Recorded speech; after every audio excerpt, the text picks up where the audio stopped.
La Terre, notre belle planète bleue. Dans les films, elle est toujours sauvée par un super-héros. Dans la vraie vie, on l'attend encore. Mais le péril, lui, il existe bien, c'est le changement climatique. Explication. À l'origine du changement climatique, il y a les gaz à effet de serre. Ces gaz forment une couche qui se concentre dans le haut de l'atmosphère. Les gaz à effet de serre sont naturellement présents dans l'atmosphère depuis toujours. Ces gaz ont un rôle de régulateur pour notre planète. Ils gardent la chaleur du soleil et maintiennent la Terre à une température moyenne de 15 degrés.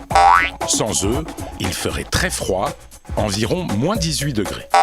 Depuis la révolution industrielle, les activités humaines ont provoqué l'augmentation artificielle des gaz à effet de serre. Le filtre s'est transformé en une couche de plus en plus dense qui forme comme un manteau autour de la Terre et retient plus de chaleur. C'est ce qui provoque le réchauffement de la planète. D'après les scientifiques, la température moyenne de la Terre devrait augmenter de 1 à 5 degrés d'ici 2100. 5 degrés, ce n'est pas énorme, me direz-vous. Détrompez-vous. Depuis la fin de la dernière ère glaciaire, il y a 10 000 ans, et aujourd'hui, la Terre s'est justement réchauffée de 5 degrés.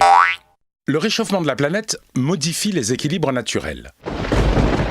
Température, régime des vents et des pluies, biodiversité, acidité de l'océan. Dans l'hypothèse la plus pessimiste, les océans auront grimpé de 82 cm d'ici la fin du siècle. 700 millions de personnes devront quitter leur logement et trouver refuge ailleurs. L'augmentation de la température moyenne de la Terre accentue l'évaporation de l'eau. Le cycle de l'eau se modifie, avec pour conséquence plus de pluie au nord et de sécheresse au sud, et des événements climatiques extrêmes plus fréquents. Le réchauffement de la planète va aussi avoir des effets sur notre santé. Certains insectes, comme le moustique tigre, apparaissent dans des régions où on ne les avait jamais vus. Des maladies tropicales se développent dans plusieurs pays du monde. C'est le cas du chikungunya ou de la dengue. Les déserts gagnent du terrain, comme au Kenya ou en Tanzanie.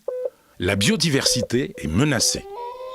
20 à 30% des espèces végétales et animales de la planète risquent de disparaître à court terme, soit environ 20 000 espèces par an. Et il n'y aura pas de super-héros pour nous sauver. Pour éviter ce mauvais scénario, chacun de nous peut et doit agir. Voici comment.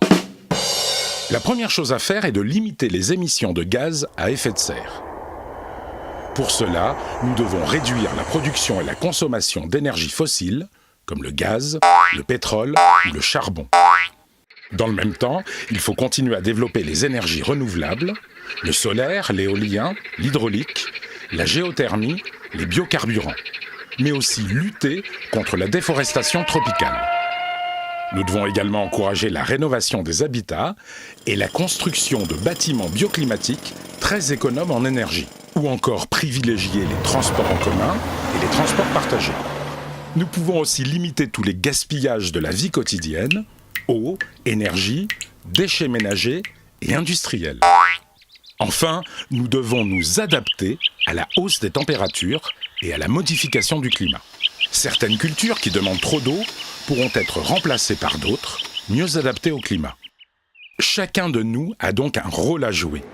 Par nos actions individuelles et collectives, nous pouvons adapter nos sociétés et lutter contre le changement climatique.